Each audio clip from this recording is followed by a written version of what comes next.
right, welcome to the first edition of the Kokoliriko Live for this week. This is really the show that is going to be giving you information that's related to current affairs. But I must say, so many things happened in the week that was. Really, we also really welcome you into this week, where we also really going to be letting you know of some of the affairs that could be transpiring in your know, or else in also really maybe in your absence. And that is why we are already here to also really let you know of what is happening around the world. And that is why the Kokoliriko Live show each and every mornings is here, because really once the sun starts maybe rising, definitely you need to also leave that bed. And at all, if at all you also hear the cock crow, then definitely that shows already you're already into a new day, and that is why you must also leave your bed. And why do I say must? Because usually we say it is the first bird that catches the fly, and then definitely if you are maybe a person out there and you are still keeping it in bed, definitely you may also really be maybe that person who may lag behind, which may also really not be very, very good for you there. And that is why you must also really start off your day very, very early in the morning with prayers, also really maybe also really through planning for your week. And that is why Monday is always very, very much important, because trust me, if your Monday starts on a dull note, it may also really end on a dull note. But really, if it starts maybe on a good note, definitely it may also really end in a good note. That is why we always have to cherish and start off the day with maybe also really on the good side. And that is how maybe it will be able to really transpire in over the weekend. There may be also really somebody out there may be asking him or herself, what transpired over the week? You could be waiting really to hear what happened over the week. I must say, so many things happened across the across West Nile sub-region. You rather the games also really did come to an end. This is for the secondary school games. Also in Premier League, some people were shocked, as others we are really very, very much excited there. And I know that is a game, and that is how maybe some of the people were also really surprised of how the games did go on yesterday. But really, I must say, so many teams did get shocked yesterday.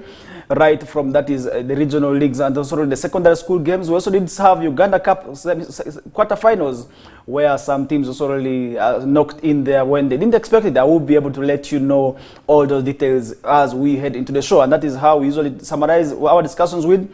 And that is why we must also really tell you that just wait for what is coming next. That will be maybe towards the end of the show, as we shall remind you of maybe some of the games that really did go on yesterday. But now, to begin off the discussions from Zombo District, I really must say there the celebrations for Women's Day did go on. And really, you'll remember that Uganda celebrates, that is International Women's Day with the world, and really this is every 8th of March. And this year the celebrations did take place, that is in Katakwi District, and a section of women leaders in the Zombo District really are now calling for deliberate empowerment of women and widows if gender-based violence is to be eradicated. And this is also really how they are really expanding their call. And to these women, that gender-based violence is really a great challenge and still continues to really affect the operations. And that is one reason also really we want to support and also champion and also really talk to them. And we want to see gender-based violence eradicated in our society once and for all, because really this is something that really is putting us very, very behind. And really I want maybe let's first connect to Zombo and see how the celebrations there did go on.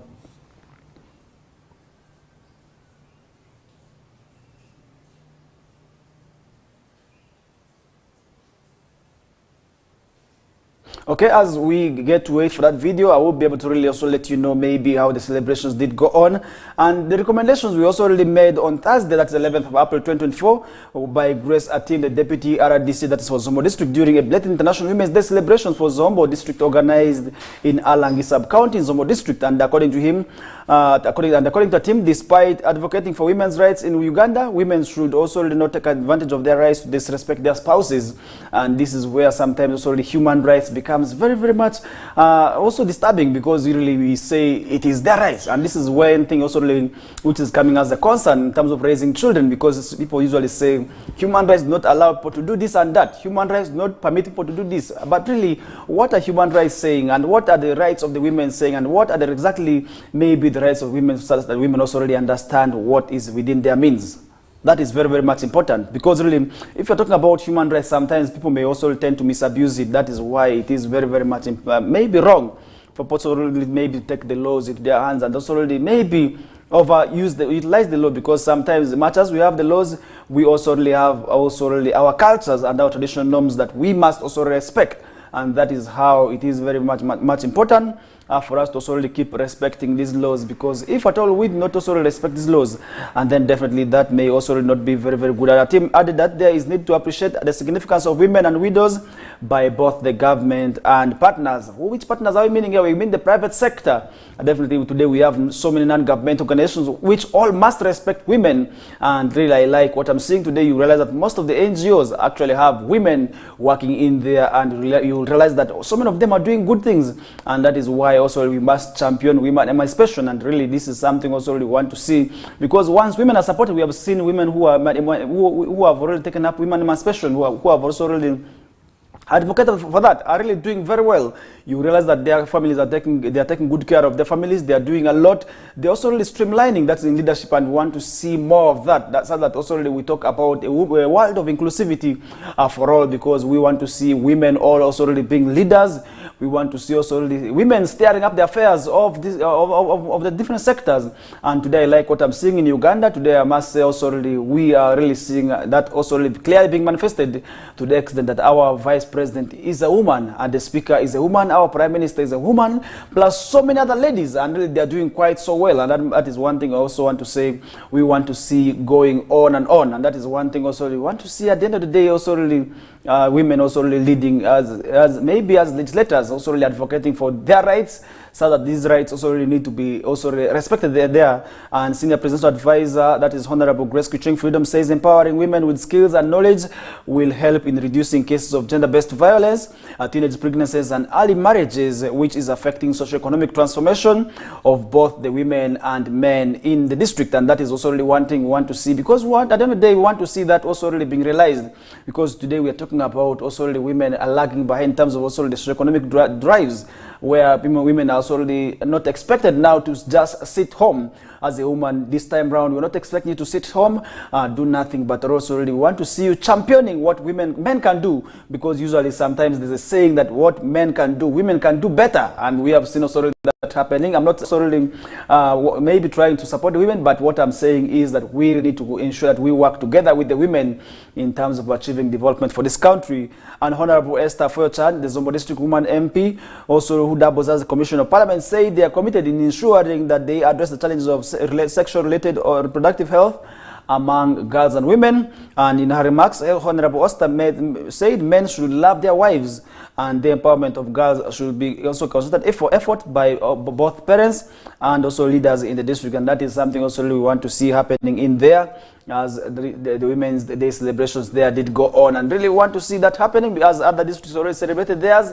In Zombo, these celebrations also really just did take place recently, and I must say it is good that we have seen them happening, because there are districts that really sometimes go years, really 4 to 5 years without celebrating some of the international days. Maybe, for instance, the Youth Day, also the Women's Day. Some districts actually do not also really have resources for maybe organizing this event, and that is why we also want to appreciate Zombo District for joining the world and Uganda now in organizing this Women's Day celebrations, and that is quite important. And moving on, there was also really shock and mystery that happened in the border ends of Odramachaku. I know so many of you could be also really waiting for this information, but I must say this is something that also really scared so many people, because they did not understand maybe the cause of this fire. And according to information on ground, if at all you sympathize with maybe somebody, your house just catches fire, what is wrong? What could have happened? The elders there, together with the leaders, also need to come and maybe address this challenge, because we are seeing so many houses being burnt without also somebody setting up fire on them. And really you could just see a house catching a fire, and this is something that is really mysterious and something that has never happened in that area. But really want to understand maybe what could have happened, because over the years we have seen so many things happening maybe from the ends of Odramachaku.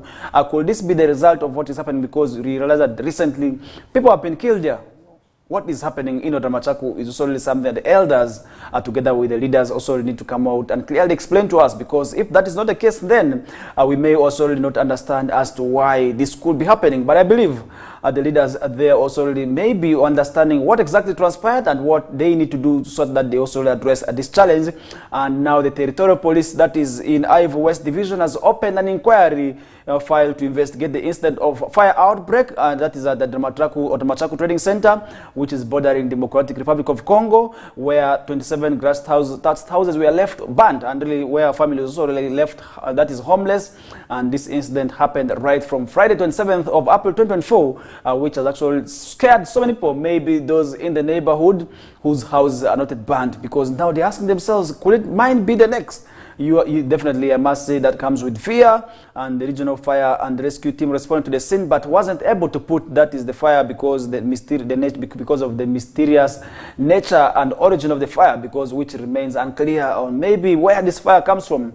Could it be the bad things, because that area is known for the muas. Usually when we talk about muas, these are things that people of that area are not best known for.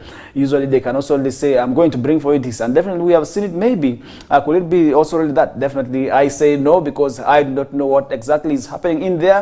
But the leaders also really together, maybe with the people there, could best explain to us what could have caused this fire, because it is them that best understand what is happening. But really, police fire rescue team, according to information we are receiving, was unable to put off this fire off, because really it was too much huge. And the Western Regional Police Spokesman Joseph Nanguchia, in an interview, had this to say about the incident of the fire, as we also really maybe also first of all let you know how the fire was caused, and maybe how it is going on, and what police has done exactly to also see to that they drop this maybe this fire down. That is also something we want to see maybe from her. Let's first connect Joseph Nanguchia on what exactly caused this fire and what they have done as police to also really, maybe address this fire.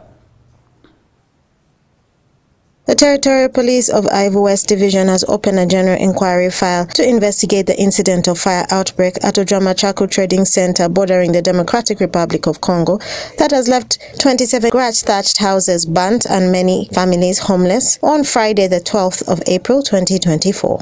The regional fire and rescue team responded to the scene but wasn't able to put out the fire because of the mysterious nature of its origin. The West Nile Police spokesperson, Senior Superintendent of Police Josephine Nanguchia, in an interview with the press at Arua Central Police Station, stated that the affected people were from the one clan called Nuru, and the mysterious nature of the fire outbreak is some of the houses within the same proximity had not burnt down despite the closeness to the fire. The Territorial Police of Ivory West Division in Arua City registered an incident of mysterious fire outbreak at Odramachaku Trading Center. According to the information police received, this fire outbreak started last night, and by the time our team from Fire Brigade Unit in the Arua Central Police Station reached the scene in Odramachaku Trading Center, they discovered that over 15 houses were already burnt down, and they tried to put off the fire, but immediately after them leaving there, we got calls from the locals that 5 more houses started burning mysteriously. The cause of the fire incident is not yet known. It just starts, and it affects some selected homesteads. Our fire brigade team confirmed on ground that the level of damage was severe. A lot of houses, structures, and household properties were destroyed by the fire.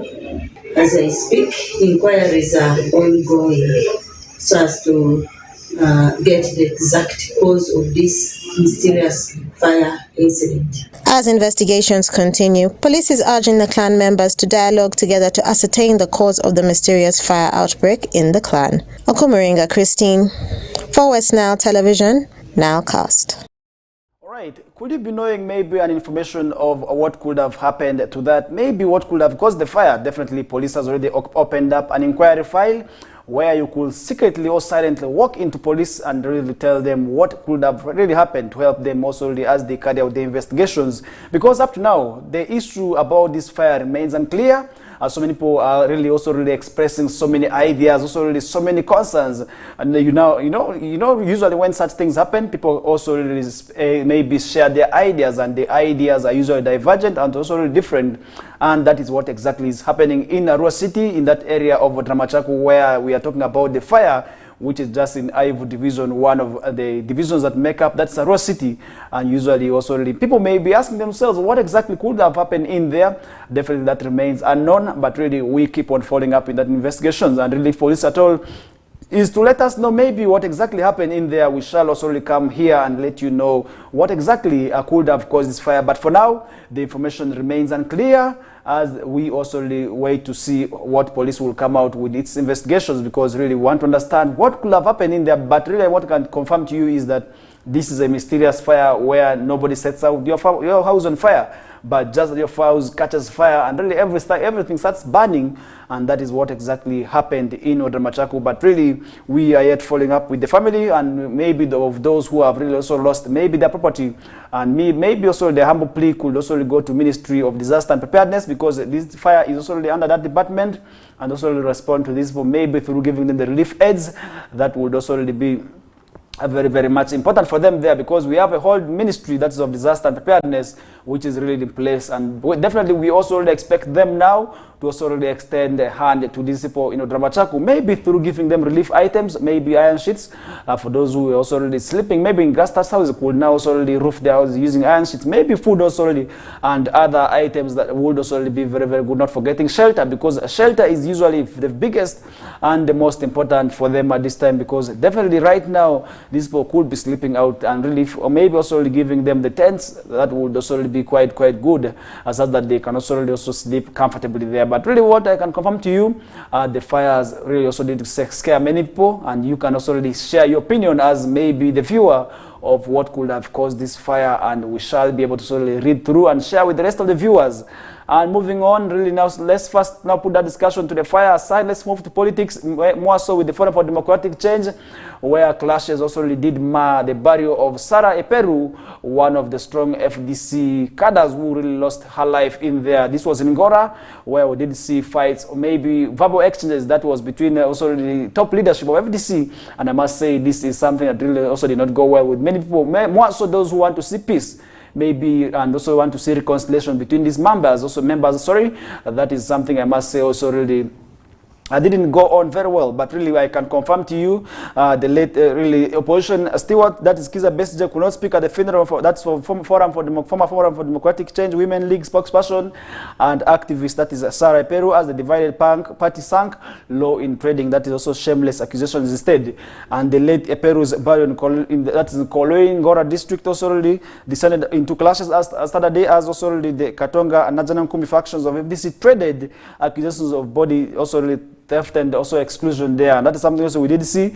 And this resulted in a heated confrontation that prompted angry mourners to intervene also really and hold proceedings. And that is something also we did see in there. And the final set-off, that is of FDC steward, also Sarah Eperu, took, that is also really a contentious stand after angry mourners started exchanging words over who should speak, prompting the priest, that is to proceed also the burial without speeches from also these leaders. And Dr. Kiza Besije, who was also the chief mourner at the burial, denounced the abrupt to speeches, also to end speeches, and the exclusion, that is of parliamentary representatives from eulogizing the late Sarah, also that's something also we did see happening there. And he said the Eperu's affiliation with the FDC Katonga faction was never in doubt, and lamented also the disregard for her legacy, and that's something also we did see in there. But FDC resident, also current President Amuriat, instead accused Dr. Besije of trivializing also really the funeral of the late Eperu. Also that's something else we did see there. However, also really we did see the calling parish priest, that is Reverend John, Father John Eria, also called for reconciliation, also really stressing the need for forgiveness amidst the political turmoil that we are seeing marring, that is the Forum for Democratic Change, and hundreds of mourners converged, that is in Koloing, also to bid farewell to late Sarah Eperu, who a political and rights activist who was dedicated the last 2 decades of her life, that is to the Forum for Democratic Change party, as a party maybe whose ideology she bought. But really Eperu, who died last Sunday from, that is renal complications from Life Sink Hospital in Kampala, was laid to rest on Saturday at her ancestral home, that is in Koloing Ngora district. And really this is something that also really maybe did not go on well with some people, because we are talking about reconciliation. Because if you really look at maybe 2026, we are saying 2026 is not very far from now. Really look at how many months maybe we are to enter 2026. You realize these are very few months, less than maybe 24 months. But really, what we are seeing definitely at this month, maybe at this period, could be an indication that we may not see what we want to see of Forum for Democratic Change. First of all, in terms of them ensuring that the privilege that they once had, that is of being the leading opposition group, is enjoyed, because the party leadership has failed to disagree. This is clear now. We have seen they have failed to agree. That is between the factions of Najana Nkumbi and Katonga, which is also led by top leaders. If you look at the Najana Nkumbi today, it is actually led by Nathan Andala Mafabi and Patrick Amuro Toboye as its president.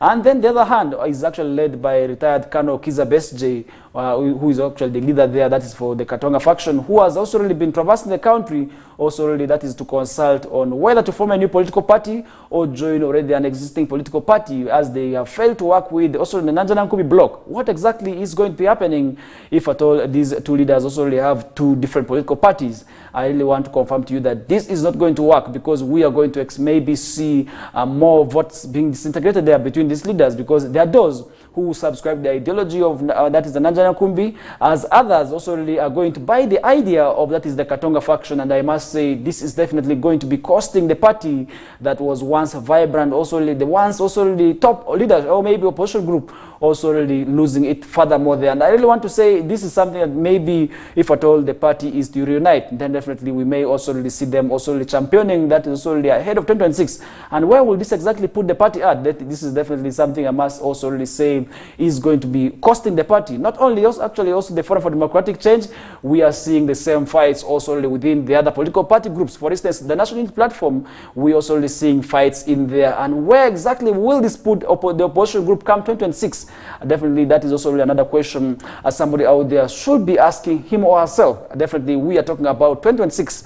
Definitely with maybe with the current state of opposition, definitely I must say this is actually going to be a paving way for the NRM. Really, we have seen also really them also really restructuring ahead of 2026, as we have also really seen the Patriotic League of Uganda also reorganizing and also really maybe planning for the same. Definitely this could also really maybe further disintegrate the political parties more, and I believe that is not the way to go if at all. These parties are maybe supposed to take advantage of 2026 elections. Really, that is what brings us also really to the first break of the show.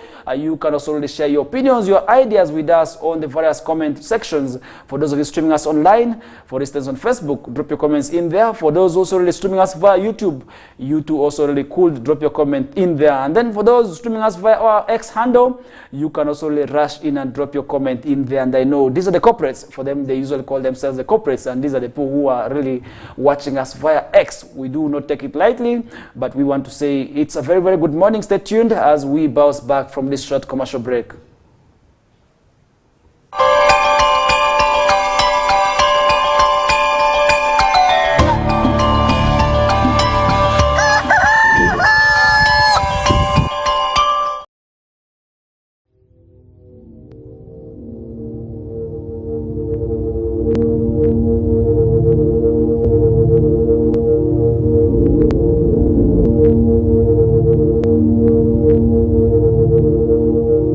West Nile TV, lighting up the region.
on all 52 games live only on Star Times. Star Times brings you Africa's biggest football tournament, AFCON 2023 live in English and Luganda commentary. Starting January 13, don't miss Mo Salah, Sadio Mane or Nana. Lead the hunt for gold as they take center stage. Renew your Star Times subscription today and enjoy all 52 matches in HD live on Sports Premium and Sanyuka Prime. Star Times, the official broadcaster of AFCON 2023. This message is powered by Techno, the official sponsor of AFCON 2023.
West Nile TV, lighting up the region.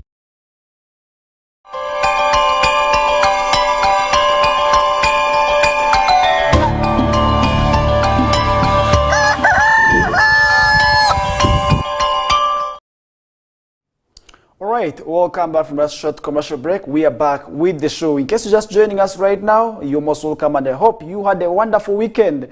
And for those who did not also really have a wonderful weekend, maybe for different reasons, because we did see a number of funerals taking place over the weekend, we say, may also allow, maybe also the Lord also will strengthen you in these trial moments, because for those who lost their loved ones, we also pray for their souls to rest in eternal peace. And really that is something, maybe it was God's arrangement, because we did see also really a number of accidents happening over the weekend, where we also did see some students, that is for Buganda Royal Institute, also losing their lives there. And I will be maybe letting you know more details into that.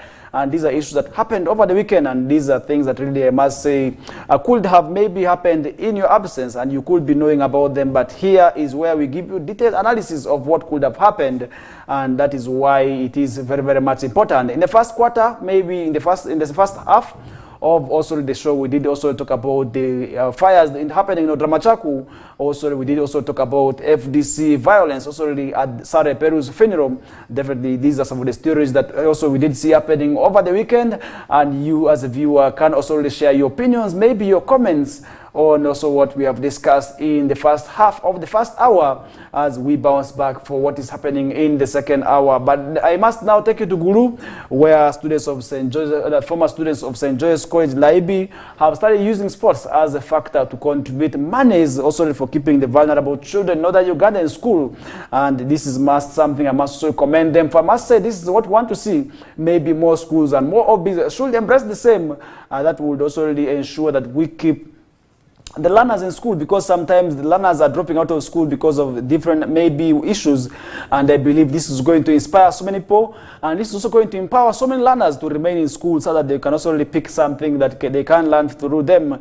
And I believe this is something also we want to see happening, and this year's marathon was used to mobilize funds also to support the creation of that is Lakoba Bursary Scheme, which is meant to restore hopes of the vulnerable children in northern Uganda. Maybe let's first connect to a story of maybe what could have happened in there and what exactly they are doing, because usually the information from the horse's mouth is actually the most powerful. Let's first connect to maybe the hobbies of Lakoba under their umbrella body of which is actually Lakoba, the hobbies of that is Laibi also really under their umbrella body there, that Lakoba, on what they are doing, because we did see them participate that is in a run-up marathon, and I believe this is actually to raise money also for that scheme they're trying to launch in there. But let's first connect them and see what they're exactly saying. Imagine meeting a classmate after 10 or 20 years and doing what you used to do in those years.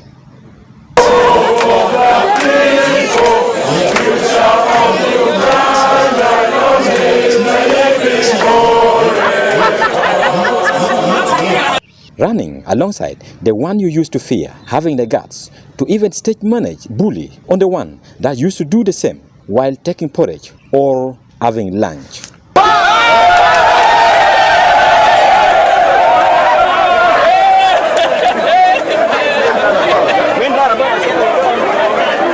But this time, these old boys of St. Joseph's College Lajibi, join with old students from other schools in the region, are doing this for humanitarian assistance for the vulnerable children. Traditional schools have enrichment in terms of inheritance. So that inheritance helps us to see that the several resources we have in terms of the talent we have developed, they should come back, doctors, engineers. So marathon here, we want to crystallize it to help to generate income for purpose of scholarship scheme. We are going to create Lakoba Bursary, which we want to pay many vulnerable students who will come out of this sub-region. So that we put. It is not only actually sub-region, we are looking West Nile, the entire Uganda. Joyfully, as they mentally participate in a marathon to boost their self-esteem, reduce stress while participating in the marathon, which was organized by Lakoba to support the vulnerable children as well as restoring environment. But we should also look into poverty, which is now ridden our community, so that we start cooperative association, investment clubs, where we invest to make sure that that is the way to go, and that is why I'm saying this association can really be an engine to fight poverty in the region, because they are already having so many specialists, they have some capitals, they have some exposure and experience, and if they pull that together, they can start very good projects for socio-economic transformation of this community. The marathon also attracts some of the key leaders from the region, like the former leader of oppositions in the 10th Parliament of Uganda, Bete Aolo-chan. Is also to enhance the spirit of the sport, but also to associate us, even when we are out of now the institution, we still care about the institution. We still want to see what happens in the institution and to see how we can join hands together with the administration of the school. It was more than a marathon.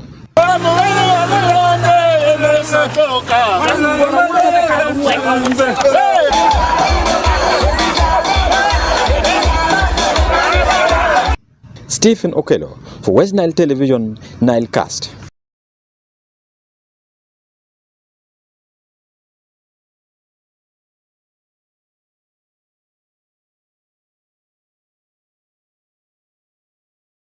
All right, that is what the OBs of that school are doing there. And somebody may be saying, why am I saying OBs alone? Definitely that's the single school, but usually single schools say it is their wives and their girlfriends who become the OGs of the school, and that is why we are saying OBs of St. Joseph's College Laibi, which is actually one of the schools that is, I must say, top in that is Gulu district, Gulu city there, and I really want to say we are following up on that, and we want to see them actually champion and support the education of the vulnerable children in northern Uganda, because they realize that so many of these young children maybe who are vulnerable and maybe from the vulnerable communities in northern Uganda could be going through a lot, and really to support the education is also really one way we are going to empower them, and really that is one thing also we want to see.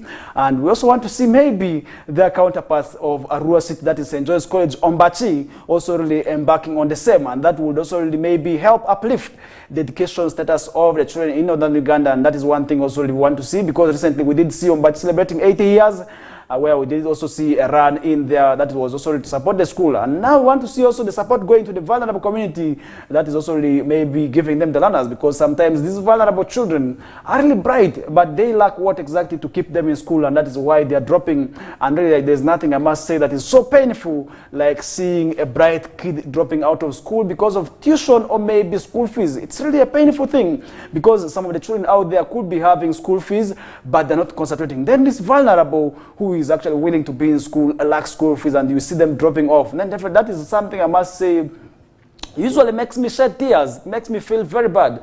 But really what the OBs of Gulu, Laibi students also under their umbrella board Lakoba is doing is something I must say is want to see. And maybe at the end of the day, we also want to see more of the schools also really embracing the same. And as I said earlier on, we also want to see maybe St. John's College Ombachi OBs also really doing the same in Arua City, because Laibi has done it maybe in Gulu, and this would also really be a very, very good in there. So that this could also really help uplift the education status of the children in northern Uganda, more so for the vulnerable community members.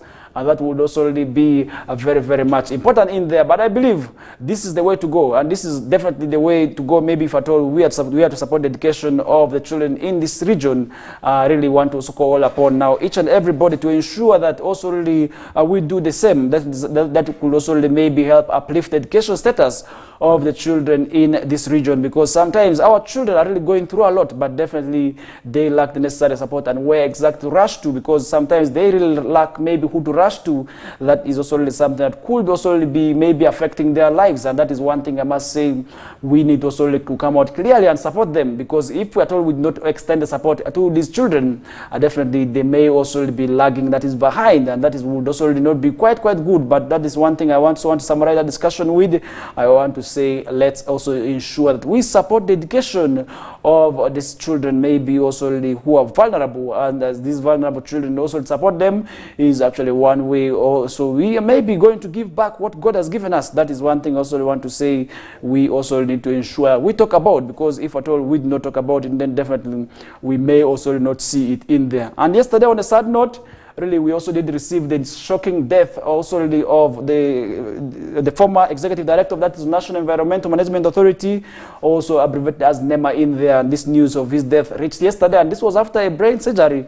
And really, it's something also really I want to sort of remind you of, because this man has actually been a champion of environment, and by the time he left, he actually, in his resignation letter, he actually clearly stated that he left NEMA at a good point where the factories were able to comply. That is with the issue, the environmental guidelines in place.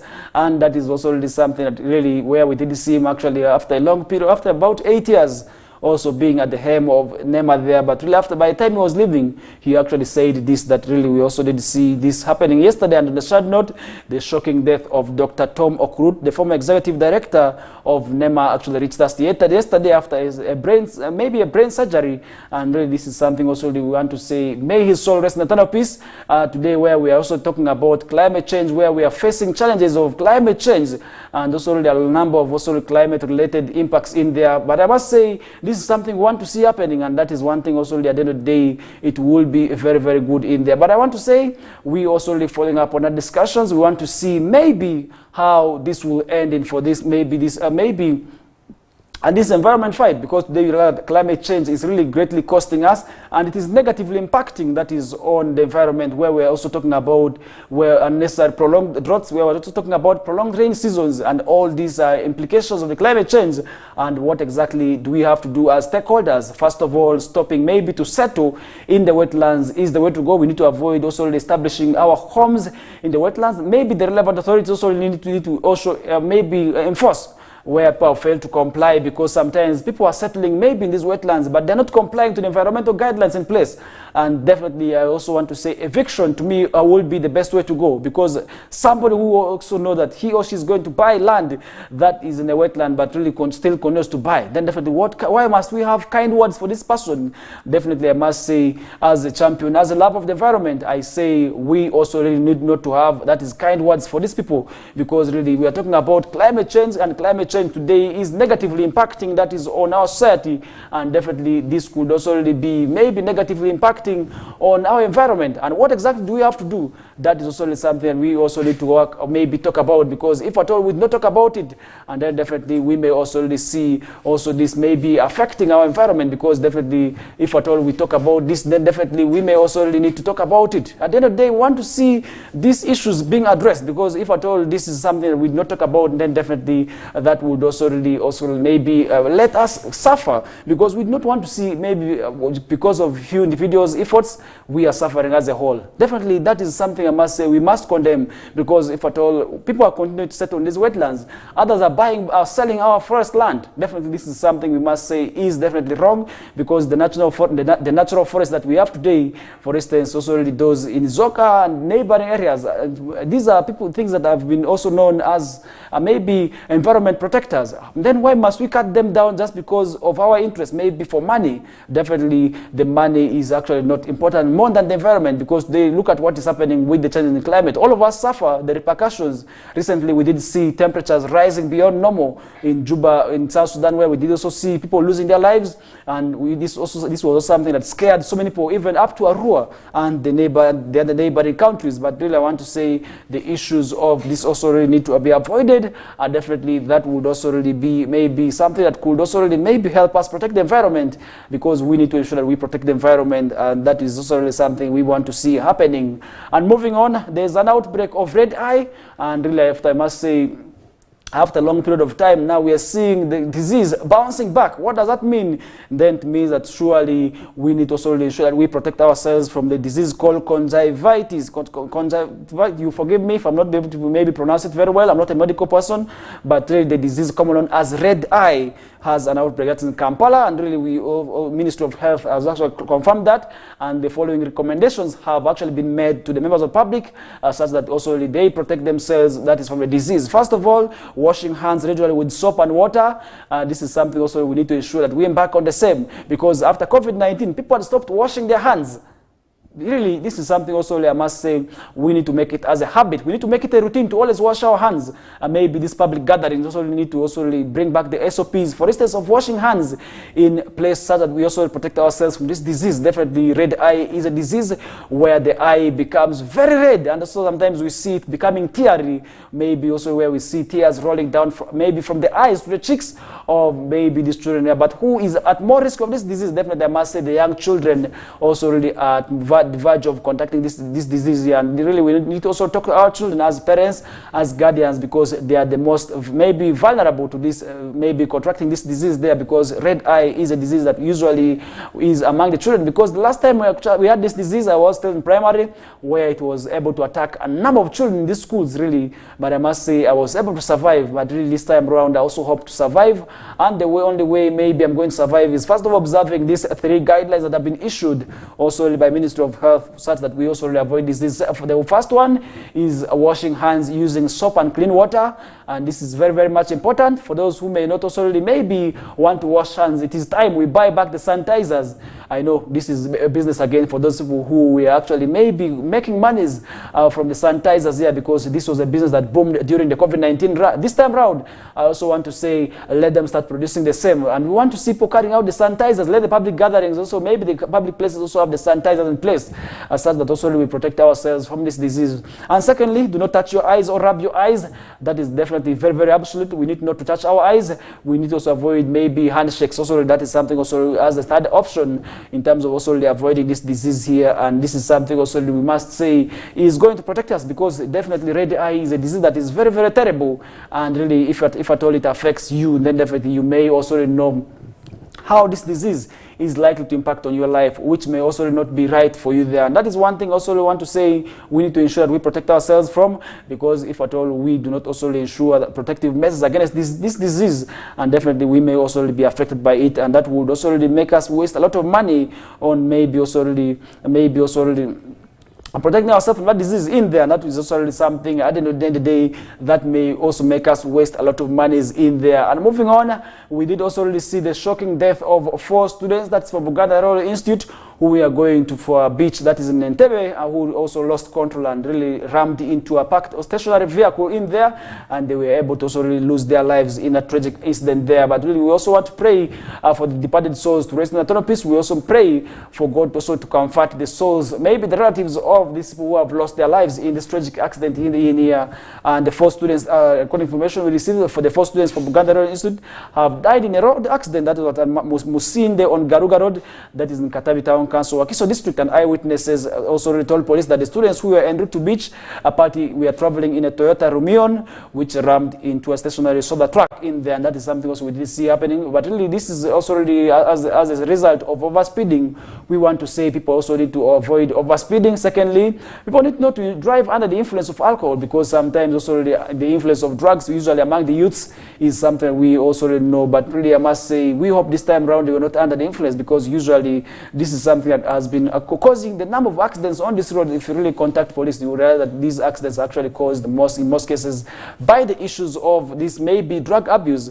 And definitely I want to say these are things that we need to avoid. And police have said the driver of the car in which the students were traveling collided with the truck, that is as he attempted to overtake another vehicle, and the two students who sustained injuries were rushed to Kisubi Hospital for treatment. And also this is also something we did see also them also maybe getting injuries there. And police in Kisubi registered an accident that was involving, that is a Toyota Rumion number UBH 582S, which was also maybe carrying 6 students of Buganda Rail Institute, and the students also, the driver was also a student from the same institute, and it's alleged that the driver of the Rumion and Toyota Hiace drone that was following it was overspeeding, and the driver of the Rumion attempted to overtake another car in a sharp corner, only to ram into a stationary fuso truck loaded with soda in there. And 4 students died on spot, while 2 sustained serious injuries after confirmation. That's from police traffic spokesperson there. That's Michael Kananura on that accident there. And really, this is something also really we want to say. We need to ensure that when we're on these roads, let's ensure that maybe our safety is concerned first. Our safety is first always on these roads. That would also really be very, very important for them. And according to him, bodies of the deceased were taken to Molagu mortuary for post-mortem, as investigation into the matter have already commenced. And you remember also recently we did see an accident where this was actually an accident that happened around Manibe in Arua City. This was between a Wish and also really a Harrier, where we did lose also really some people in there. And these are issues that continue to happen. How best can we ensure that we protect ourselves from these accidents is also really another way to go. We did lose also really an important person who was actually medical in charge, that is in the Yumbe district, and really he was able to also lose his life to that accident there. But really the question we must be asking ourselves right now is that how best can we ensure that we protect ourselves from these accidents? Because today we're talking about accidents as accidents. Each and every day, at least we are reporting about an accident happening on our roads.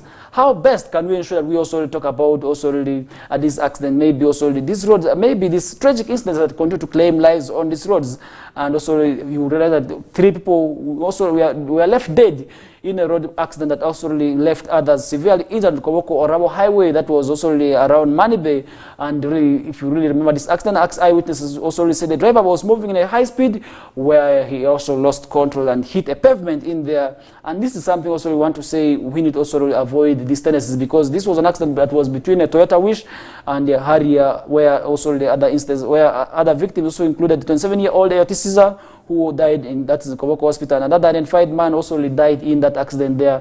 And these are things that we really also need to talk about, because if you look at what police statements are saying, and really last year while briefing, that is media on Monday this week, last week in Kampala, police revealed that during last week 77 people died and 399 sustained injuries in separate road crashes, and this was across the country. And among the dead, we had 25 motorcyclists, which contributed that is to 34%. We also did see 22 pedestrians, which contributed that to 30%. We also did have, that is 7 also the passengers who were motorcycle, contributing to 9% in there. According to police annual report released last month, Uganda road traffic crashes increased in 2023 as compared to 2022, with also 23,608 crashes reported to police, out of which 4,179 were fatal, 12,487 were serious, and 6,942 were minor also reported cases in there. But how best can we ensure that we are safe on these roads? First of all, we need to avoid the issues of overspeeding. Much as we want to reach in time to that place, definitely I must assure you, even if you take how many hours, you still reach maybe your final destination, rather than also avoid maybe rushing, because if you rush, you crash. This is usually what we say. But really, how best can you ensure that maybe you protect maybe yourself? Because if you really drive at a terrible speed, today we have several campaigns in place. We have Twedeco, we have a number of other initiatives that have really been there to champion that is also really a reduction in these accidents. But nevertheless, we are seeing still the cases increasing. Then definitely that means that there is something we are not doing right. Then definitely, what is that something that we are supposed to be doing? I must say we need to ensure that we first of all avoid tendencies of overspeeding. Rushing is never a solution. Definitely, if you are told maybe you want to reach in time, start off your journey in time and go in a speed that is very comfortable with. Because if you lose maybe control, you are going to die and you're going to leave your families very behind. And this is something I must say which I wouldn't want to see, because you're going to be leaving your children as orphans. You're going to leave your women as widows. Really, that's something also really want to say couldn't be also really very, very much good for us to witness there, because you are going to be leaving your children to suffer. That is one thing also really want to say we need to avoid. And for those who are maybe driving other companies' vehicles, you're going to be making companies also really make losses there in terms of also really, first of all, compensating maybe the families, or secondly, also really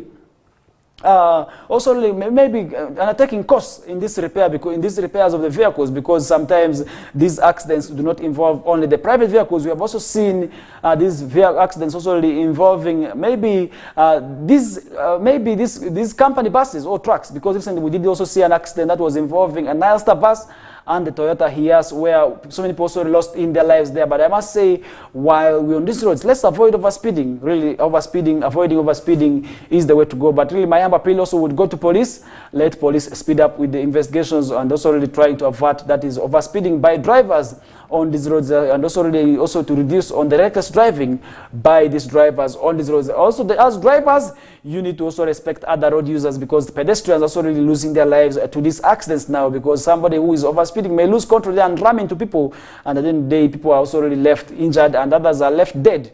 Which wouldn't also really be very, very good for them there. And these are also really some things I want to talk about, and also want to remind you of as we also come to a close of our first hour of the discussions, as we bounce back shortly. In case you are just joining us right now, you're most welcome aboard. This is the Kokoliriko live show on Western Television each and every Mondays to Fridays, and this starts from the hour of 7 a.m. until 9 o'clock. And my name is FARISH Majid. It's the first edition for this week, and we are still doing it together with you up to the hour of 9 o'clock. Stay tuned as we bounce back in our second hour of the show. Thank you.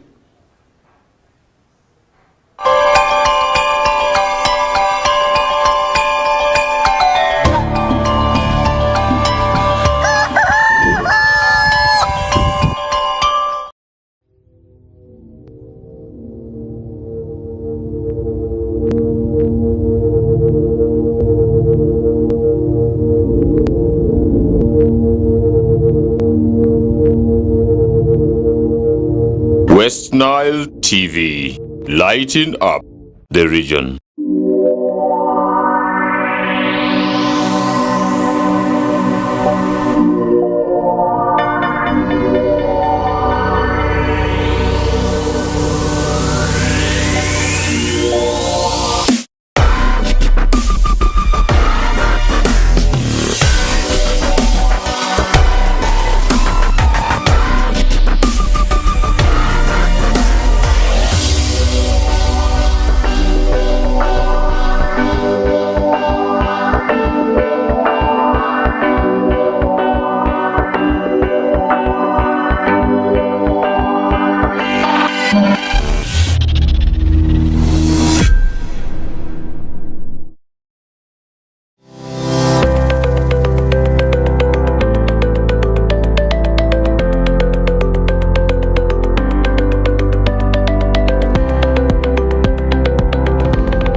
AFCON, all 52 games live only on StarTimes. StarTimes brings you Africa's biggest football tournament, AFCON 2023 live in English and Luganda commentary. Starting January 13, don't miss Mo Salah, Sadio Mane or Nana. Lead the hunt for gold as they take center stage. Renew your StarTimes subscription today and enjoy all 52 months matches in HD live on Sports Premium and Sanyuka Prime. Star Times, the official broadcaster of AFCON 2023. This message is powered by Techno, the official sponsor of AFCON 2023.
West Nile TV, lighting up the region.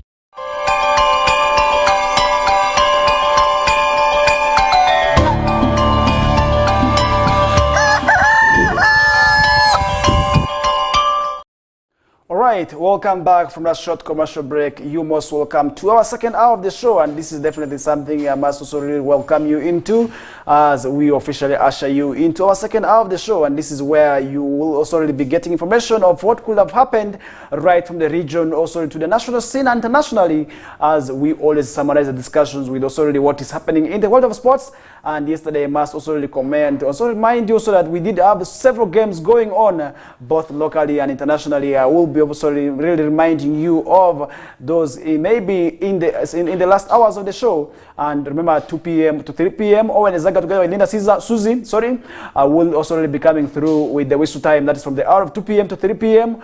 as they will be giving you a comprehensive analysis of what may be transpired in the world of sports. And that is why it is very, very much important for you to be part of the show. And in the entertainment bit, the Chukuchuku will also really will be coming through together with other several initiatives and also other programs.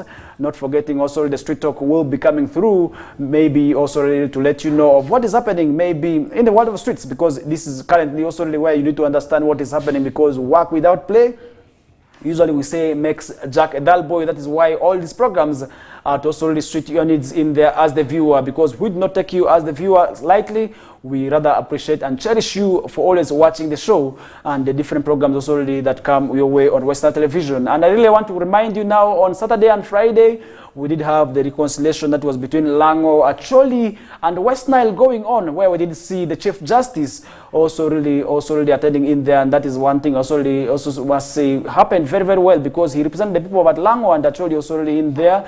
We also did see Jimmy Akena, the son of also really the former UPC party president, that is Obote also really, who is actually the current party president of UPC, also really coming in for this event.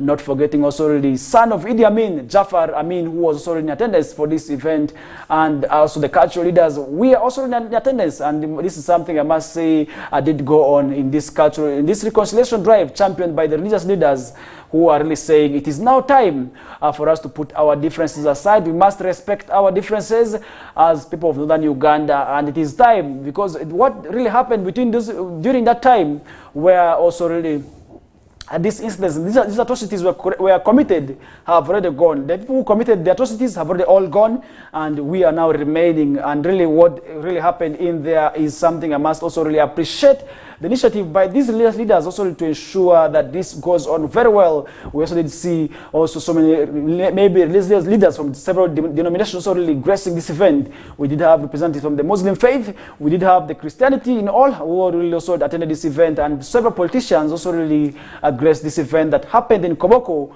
And this is actually the second time we are seeing this reconciliation also really going on, and we want to see more of this. and so that we also really bury our differences once and for all, because these are things that have been costing us, and these are things that have been happening, and so many people have also really been expressing their dismay about these events, and really that is something also really we want to say, also we want to see happening, because at the end of the day we want to see also really, this is something also really we want to see happening, and I believe this is the way to go. And if that is not the case, then definitely we may also really see this not happening rightly. And I want to say this is something at the end of the day we want to see maybe going on very well, because if that is not the case, then definitely it is something that could also really affect maybe our normal stay, because if at all we are still having our differences as people of Northern Uganda, we are saying we are still pinpointing Anacholi as a killer, maybe also we are still actually calling a Kakwa as a murderer. These are things that I must say need now not to be also really taken that is forward, because maybe following that reconciliation meeting which did go on very, very well in Koboko, we want to see more of that, because that is something also really we want to see also really at the end of the day also really maybe yielding fruits, because we don't want to see this thing go on in vain. And really, as Western television, for those who are able to also maybe sit at their homes, we are able to also really relate to them that really from the comfort of their homes, and they were able to see what exactly maybe could have happened maybe to them in there. And that is one thing I also want to remind you of, and say we are yet following up on our discussion till the last drop, and that is something also really at the end of the day I will be able to solely remind you of, because if at all maybe there's any development line to that, I will be able to solely come on the show and also really remind you of. And that is why, as a viewer of the show, you need not to miss the show each and every Mondays to Fridays, and definitely that is why it is very, very much important. And over the weekend also we did go, that is somewhere in Arivu. This was also really for some community baraza organized by Westnest. Westnest is West Nile Civil Society Network, also really together with Uganda Human Rights Commission, where they also did engage, that is the people of, that is Arivu sub-county, on their rights. And in this meeting also really coupled with the issues that are currently happening today, where human rights are being violated, we also already see, we saw a number of issues and concerns being raised in that meeting there. But really I want to say that was something that did go on very well in that meeting. So many community members were able to also really, maybe also really reflect on their challenges, on what is also really happening, their rights. And the biggest concerns also really came in through PDM, where they also really say the beneficiaries, they are not actually maybe seeing the right, the PDM being very, very well implemented. Their rights are being infringed, because the rightful beneficiaries are also really being stopped from accessing the funds. That is what exactly they are saying, because they are saying in that area there are people who are supposed to get the PDM funds are not accessing the funds, because sometimes also really these people who give out the funds also really push them out, and that is one thing that is really happening and affecting them so much.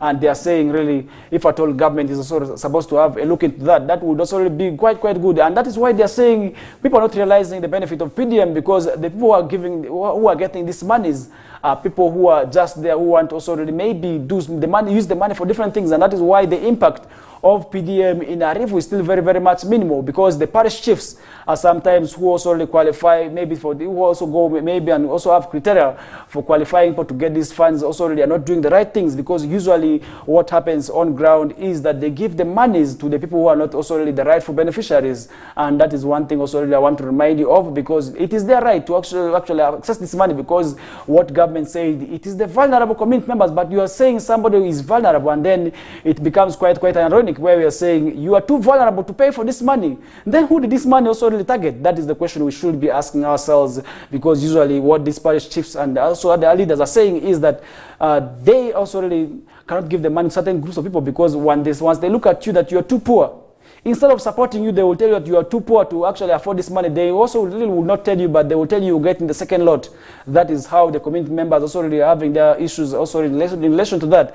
And then in relation to the issue of also the murders that you're talking about today, the mob action, they also really blame security agencies for this, because sometimes that these criminals are also really arrested and taken to police and other security agencies, but only for them to realize that these people, after a few period of time, they are released maybe by this also really these security agencies, which is making them actually raise a number of questions in relation to the operations by these people, who are now also really being also questioned, as these members are saying they definitely do not know what exactly to do, because they are saying now these people are also really are not doing enough. That is one thing also we are seeing happening in there as far as the issue of human rights is concerned. But really it's mob action, which many people mistakenly also say call mob justice. is actually not mob justice, because a mob cannot do justice. It is rather mob action. So I think for those who do not know, there's nothing like mob justice. It is rather mob action, which has actually been claiming so many people. If you remember, right from the period of Idi, we did see a number of these boys actually killed in mob action in the areas of Arua City. These are the thieves who had actually also gone maybe to also really maybe snatch bags and phones. Much as that happened, it is really against their rights, and that is one thing also really I want to remind you of, because that is definitely against their rights, because somebody has a right to life, and that is also really human rights, because one of the human rights we are talking about is actually a right to life. Really, that is where also really nobody is supposed to also take the life of the other unless it is by the courts of law, because it is the courts of law that is the only body that is also supposed to do that. But much as that's not the case, it is really against the law. But really, also these thieves have also been taking advantage of the vulnerable members of the community, and they also really have been infringing on the rights that is of also the members of public. That is also really a right to own property, which is actually one of the human rights that we are talking about today. And really, this is something also really we did see happening in also the Net Baraza being raised very, very clearly there. But to say, we want to see maybe all these issues are being brought down, and really, if at all this is brought down, and then definitely we may also really see and realize that we want to see maybe the development that we're talking about today also already achieving its intended purpose, because we are talking about human rights, where we are talking about right to life compared to also really right to own property. And really mob action is actually coming as a result of these two, because once we see a thief, maybe that is after a period of shouting, people gather because people have already been angry after losing their property, after really sweating very, very much there to also really achieve what they really intended to achieve, and the thief just comes maybe to take it just like that. Then I must say it becomes very, very much problematic, and that is why we are seeing people also really maybe at times fighting, because maybe it is where the fights are coming in. And I believe that is one thing also really we want to also talk about, because we want to see an end to the mob action. But really I believe government has enough to do, first of all in terms of supporting these youths who are being killed in mob actions, and I believe supporting these youths is the way to go, because today we are talking about youths being murdered, but how best can we ensure that they actually live what they are doing? And that would also really be quite good, because if at all we are talking about mob action, and really we are talking about without also really providing the necessary solutions for them, that would also really be very, very much unfair for them in there. And I believe you as a viewer can drop your opinions and share with us on what you think needs to be done to also really bring that is the challenge of mob action down, more so in the areas of Western Sub-region. For instance, in Arua City, where we are witnessing a rise in mob action, where boys, more so these thieves, are also really being killed, and that is against their rights, because the rights also do not, human rights do not allow people to be killed except in the courts of law. And that is one thing also we are saying. And much as what they are doing is wrong, because they are depriving people of their rights to own property, which is also really an infringement of their rights. And really, how best can we ensure that we also really maybe bring these challenges down? Because people were suggesting, one of the suggestions that people made for them to also end these issues of the human rights is actually life sentence, where these people need to be sentenced maybe to life, so that they remain in prison for life, and that would also so that they can also really stop avoiding issues of terrorizing society. And secondly, also really the issue about the reintroduction of the graduated tax. Really, this is something that we also really knew about the Musoro, that our elders also really used to talk about this graduated tax, where people need to come and also really obtain these taxes, so that these youths also really, who are lying idle in the trading centers and they engage in criminal activities, can also really be stopped, because usually we are being told that these youths are engaging in criminal activities because they lack what to do, and that is why you see them you find them sitting in trading centers. You find them also really, or maybe taking, maybe also really roaming the streets, also really with also loitering, and maybe the issues of phone grabbing is actually resulting as a result of idleness. And really also to engage and keep them busy with farm works would be very, very much important. And really, other than that, these people also really expressing concern now about the issues related to that is also really this issue that we're talking about today, and I believe that is also really the way to go. And other than that, we may also really not see people also really realizing their dreams. Maybe also really, we may also really see maybe an increase in the issue of also really these numbers of people being murdered in mob action increasing. But rather, I would also want to suggest that this is also something we need to ensure that we work towards and bring it down. That would also really be very, very good in there. And moving away from that, really maybe we'll also head into other topics where we're also really seeing so many issues happening on our paper this morning, where we did see also the two sisters drowning in a Rakai Valley Dam. And this is something I also want to say is quite shocking and saddening to see maybe two people lost from one family. It's really a painful thing, but really we want to also really pray for the souls of these departed girls to rest in eternal peace. And this is something that happened in Rakai, where grief engulfed the village of also Kasimbiria village, that's in Luanda sub-county in the Rakai district, after two siblings drowned in a valley dam. That was on Saturday, and this incident where happened between, that is where the 9-year-old Daphne Namirembe and 12-year-old Sheila Nantongo were in primary 2 and 4 at Victoria's Primary and Nursery School, Lumbungu, who actually died in this incident in here. And the sisters had allegedly gone to the dam to wash clothes and later take water for domestic use. And that is also according to information that we are receiving. And Frank Kabugo told us that he was not home by the time of the incident, in which his daughters also died in there. And that is something also we did see happening, and really that's quite sad. And eyewitnesses say the older girl drowned trying to rescue her sister, who had actually fallen into water there. And Raphael Akchigundu, the grandfather of the deceased, said the grandchildren have always helped him also with housework, and during holidays wondering who will be helping him in the aftermath of the tragedy.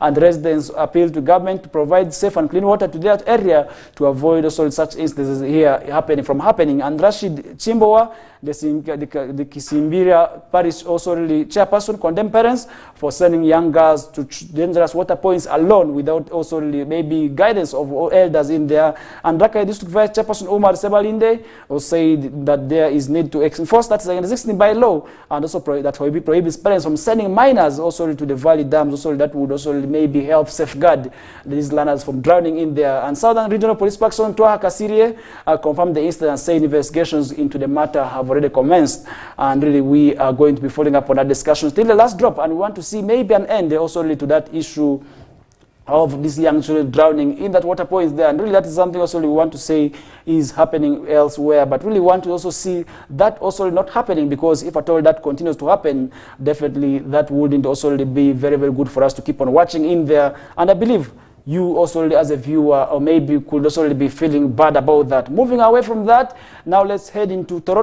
The Rwenzori religious leaders are back. That is the policy to regulate churches.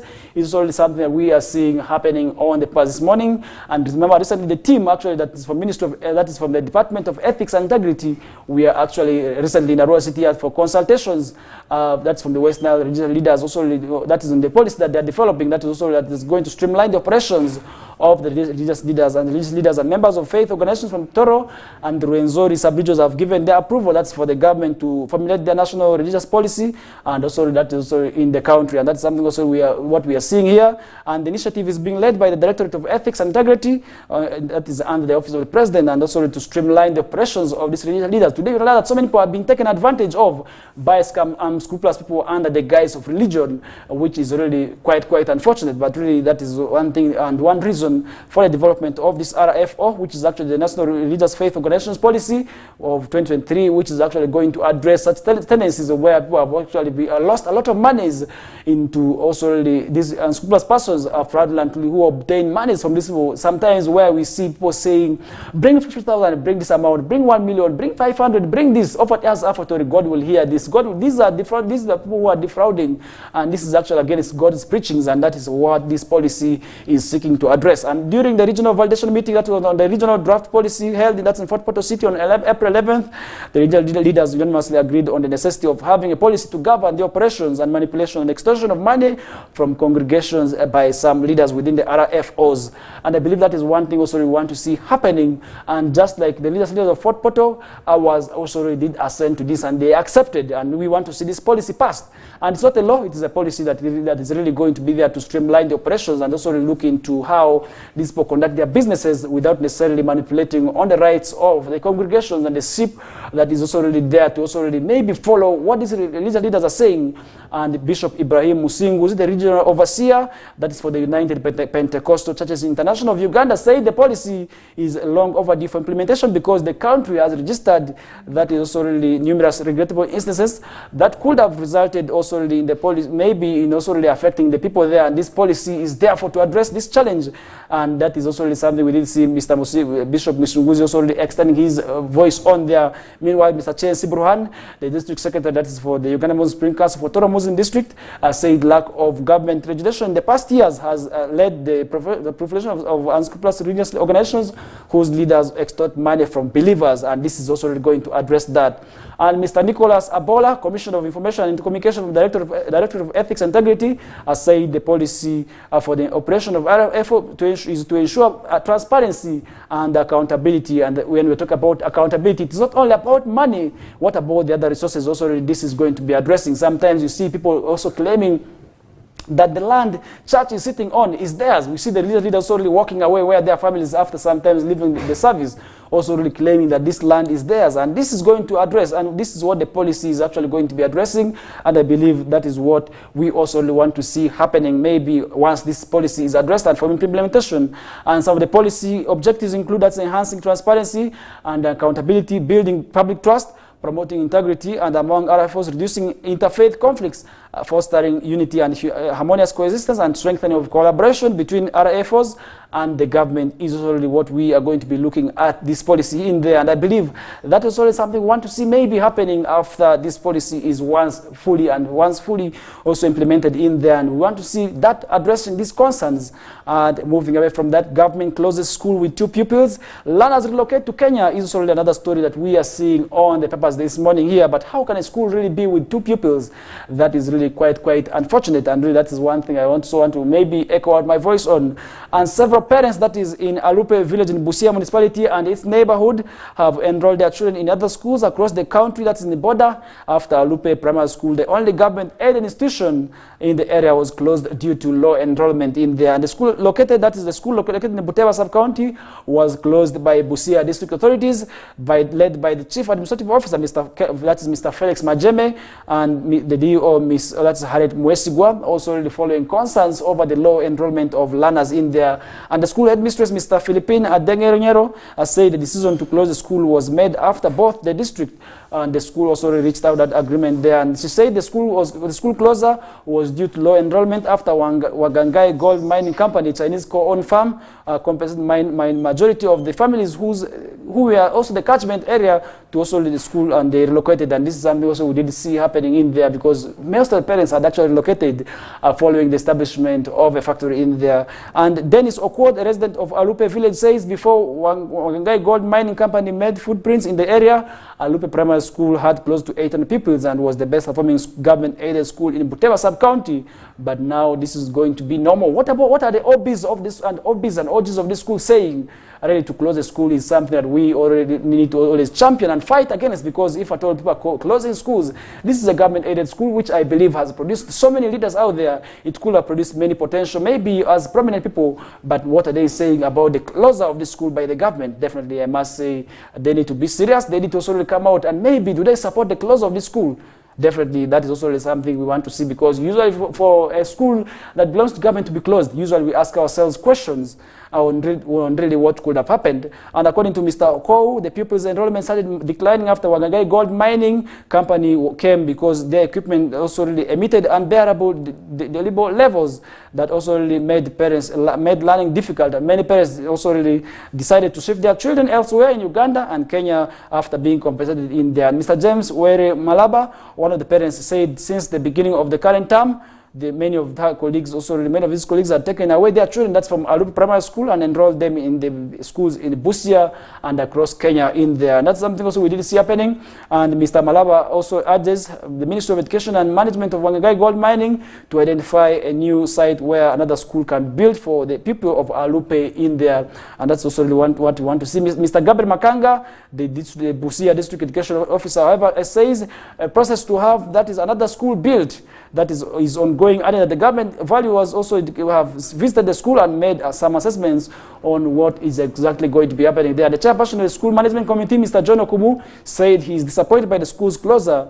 Ms. Peruth Shegesha, another parent who had also had their children attain education that's at Alupe Primary School, said she is haunted by the empty classroom structures of what is happening in there. And really, I want to say we need to ensure that we talk about these issues, because really, if we are talk about these issues of the close of the school, then definitely it may also not be quite important for us there to continue witnessing also really that in there. And I believe that is something that could be very unfortunate for us to be witnessing and talking about here. And I believe also really you as a viewer also too is disappointed about the same. What do you think about close of a school? Really, this is something I don't know when there was the last time I saw a school closing, more so a government school. But what I always know is the development of these schools, and really what is happening in there is what I'm seeing for the very first time. And I believe that is only something that we also really do not want to see. And moving away from that, now let's head into health. 10 million COVID-19 jabs expire. Nambole on the brink is also another story that we are seeing on the papers this morning. More than 10 million doses of the COVID-19 vaccines frantically purchased that's all at the height of the pandemic expired last December, costing the country billions of shillings. And this is an increase that's from the 5.6 million doses, also valued at shillings 28.1589 billion that had been expired by June 2023, as reported by Auditor General John Muwanga in his report for fiscal year, that is also 2022-2023. And Dr. Charles Ayume, the chairperson of Parliamentary Committee on Health, also already while tabling the ministerial policy, said also sector on floor of Parliament also said this also confirmed the expiry of this also these doses, and really 10 million also really doses is really quite huge, and that means that people do not take advantage of vaccinating themselves. And that is the question also really we need to also ask ourselves. Did you have yourselves vaccinated? Definitely that is also the question somebody out there should be asking him or herself. While Mr. Muwanga reported that the Health Ministry had received funds also to facilitate the recovery and safe destruction of the expiry vaccine, that from Global Alliance for Vaccines, and also the immunization, also abbreviated as Gavi. And Dr. Yume indicated that the national medical stores, also the statutory body that distributes the medicines across the country, had not been allocated the necessary funds in the budget for the coming financial year. And according to a report that is also from NMSA, it is perpetually also really underfunded, a hard that also often leads to a life-saving drugs, and also really supplies also remaining in the stores at the Kajansi, which is in Wakiso, as opposed to being delivered in the hospitals to save lives. But this is something that didn't go on well. And according to speculations in this report, Mr. Muwanga reported the procurement of these doses at the height of the pandemic was informed by the mere also speculation, as opposed to that is proper planning. And the government procured the vaccines using loaned funds from the World Bank. That is advanced for that's the COVID-19 support. Also, that's something we are seeing here. And meanwhile, meanwhile, House Speaker, that is Anita Among, will today physically inspect the Mandela National Stadium at Nambole after Mr. John Nambeshi Baptist, also the Chief Opposition Whip, revealed that it was red flagged by the African Football Governing Body, which is also really CAF in there. And that is also something we are also seeing. We expect also to address the same issue that is in relation to these vaccines when she's going to actually visit in that facility there, because Nambole Stadium was actually used for keeping, that is, the patients of the coronavirus. And these are people who actually contracted the virus. They were actually kept at Nambole. I remember at the height of the COVID-19 pandemic, people were actually getting scared of who exactly will be transported, that is, to Nambole in there. But I must say, at least the cases were brought down. And what we have today is the red eye. Much as the COVID-19 cases have dropped down, what about the red eye which is emerging? We also really need to ensure we now re-embark on what we used to call as standard operating procedures of, first of all, washing hands using clean and soft water, maybe also sanitizer, then secondly, avoiding handshakes, which is also really another cause that is for the red eye. And thirdly, also let's ensure that we keep distance, because we may also see the disease being spread to us there, which wouldn't be very good in there. And you are most welcome in case you're just joining us right now, though we are heading into another short commercial break, which is for also the second hour in here. And the first half of the second hour, we shall be bouncing back with other topics and also what is happening elsewhere in the world of sports. My name is FARISH Majid. Stay tuned to the Kokoliriko live show.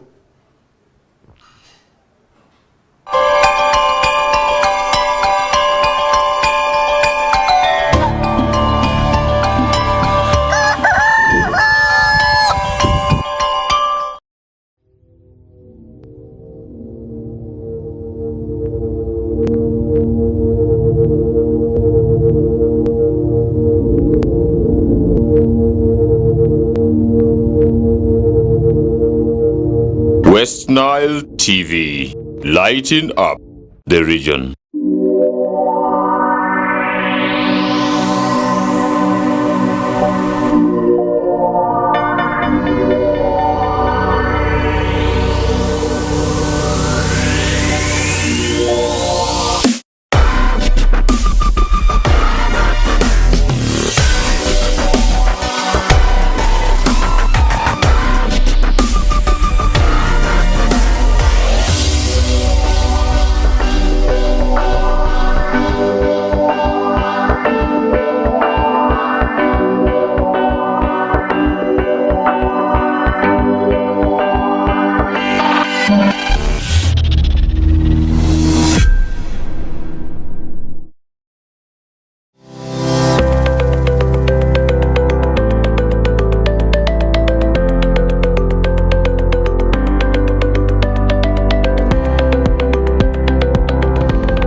on. All 52 games live only on Star Times. Star Times brings you Africa's biggest football tournament, AFCON 2023 live in English and Luganda commentary. Starting January 13, don't miss Mo Salah, Sadio Mane or Nana. Lead the hunt for gold as they take center stage. Renew your Star Times subscription today and enjoy all 52 matches in HD live on Sports Premium and Sanyuka Prime. Star Times, the official broadcaster of AFCON 2023. This message is powered by Techno, the official sponsor of AFCON 2023.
West Nile TV, lighting up the region.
All right, welcome back from that short commercial breather, and we are back with the Kokoliriko live show, the first one for this week. And really, I want to remind you that it's the first day for the show for this week, and this is the show that comes your ways every Mondays to Fridays, right from the hour of 7 a.m. to 9 o'clock with me, FARISH Majid. And usually, sometimes also we do bring guests also to come and explain of what some of the topics that we may also choose to also expound on. We also select guests, and these guests whom we also know have knowledge, and they are there to share the knowledge they have with you as the viewer, and that is why you need also to always be part of the show. And really, as we get to the climax of the show, we are just remaining with very few minutes to also really summarize with what is happening maybe elsewhere. And really, I want to remind you that so many things have been happening, and really, I did also really talk to you about how 27 houses got burnt mysteriously in Otamachaku there, and also they did remind you about so many other stories. And for those who were actually part of the discussion right from the time we began until this hour of the morning, you must also really know what exactly we are talking about.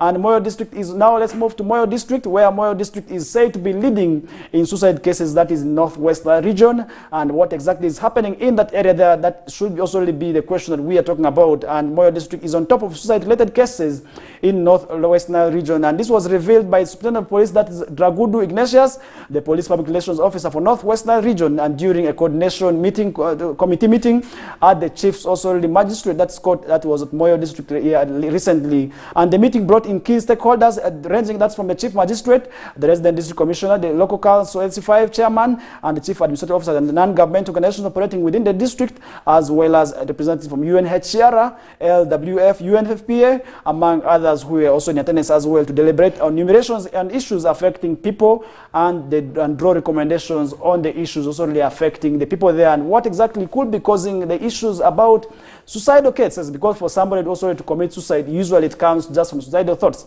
And why people developing suicidal thoughts? Definitely it is as a result of depression, and that is why it is always important for people to also really check their loved ones before them actually going out of hand and commit the suicide we're talking about today, because if at all we are talking about this, definitely that could also really be very, very bad for them there. And really I want to say people need to ensure that they talk about these issues. First of all, checking your loved ones, which is very, very much key, importantly. And really, if at all you do not check your loved ones, because you may be thinking he or she is doing very well there, not knowing that this person is actually depressed, and this person could actually really also open up to you, who is actually just checking on them, on you, maybe who is actually checking on them, and that would also really be very, very good, and so that you could actually give them the right advice. Other than that, also to be taken up by surprise, also to hear about the shocking death, or maybe about somebody through suicide there, which is really very, very much unfortunate. And really, once people die, maybe after people committing suicide, usually we ask ourselves, what could this person be going through? And really for us to be asking ourselves, what could he be going through? It is time that we check on them. A simple call or maybe a simple visit could actually be maybe as a solution, a turning point to somebody's suicidal thoughts in there. And I really want to caution now, call upon people to always also ensure that they check on their loved ones. Maybe also people whom they have taken long without seeing, we also need to ensure that we check on how they are doing. That would also really be quite important there. And Superintendent of Police, that is Dragudu Ignatius, the Public Relations Officer for North-West Nile region, said suicide cases are on the rise in North-West Nile region, most especially the Moyo District, saying police findings also indicate that most of suicide cases are being caused by domestic violence, long and unresolved conflicts, drug abuse, and alcoholism, among others, which leads to people committing suicide. And if you really look at all these things that have been mentioned, for instance, drug abuse, really once somebody is under the influence of drugs may also mislead them to committing suicide. That is also really something we also need to ensure that people also desist from, because we are talking about drug abuse. Young people definitely also need to also ensure that we talk about this drug abuse, which is really very, very much unfortunate in there. And that is one thing also really I want to remind you of, and that is one thing also really I want to say we need to ensure that we also desist from. And by Guido Benjamin, the grade 1 magistrate that's in Chief Moyo District, said in the past few months the court also really received a lot of cases related to suicide, adding that there is need for the leaders also to engage the public through, that is also really a community sensitization so as to change their mindsets, adding that that's a crime to commit and attempt suicide. Therefore, the leaders also need to do something through also really community barazas. And really, attempt to commit suicide is definitely against the law. And really, also to commit suicide itself is also really against the law. And that is why, if you are caught also really attempting to commit suicide, you can be sentenced to prison. And really, that is why people also need to desist from tendencies of committing suicide. And really, also maybe attempting itself to commit the suicide itself is actually very, very much important for people to stop also really doing in there. And Honorable Asusi JB Sam, the district councillor representing that is also really Metu Sub-County, who also doubles as Secretary for Finance, Administration and Production, agrees to the fact that also the suicide cases in the district are so alarming, and urge the community to consider sharing the problems, that is with someone whom they trust, so as they can also really get the right advice. And that is what exactly I said when we were beginning the discussions in here. And I want to also say, if at all we are to avoid tendencies of suicide, that would also really be quite good there. And according to police findings, over 10 people committed suicide. That's from the start of the year, out of which majority of the people are from Moyo District, and few others are from Adjumani and Obongi District itself, with the background that stakeholders have engaged.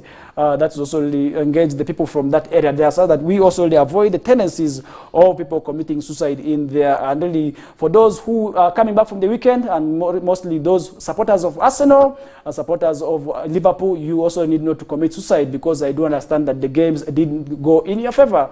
And really, where we did see Man City also really winning their games in there, for those two teams, they were busy crying. And I want to say they need not to develop tendencies of suicide, which wouldn't be very, very good in for them. But because this is football, we have seen people committing, after all, we have seen people committing suicide as a result of these games. But I must say that is something we need to condemn and really want to say needs not to happen to our people, because you are committing suicide also really for maybe something that is not right, because we did see this also really happening. And really, if I'm now to maybe summarize today's discussion with what happened, maybe some of the results that did transpire in the world of sports yesterday, we did also really see so many games going on. But to begin with what happened in the secondary schools regional clashes, we did see the games also really coming to an end, as Mvara SS were the champions of the boys after also really a nice performance also really against Paid there. And I want to say this is something also we did see happening in Koboko, where Mvara SS emerged as champions of the boys. In the girls category, the competition in the finals also really was a Mali derby that was between also some schools from Mali.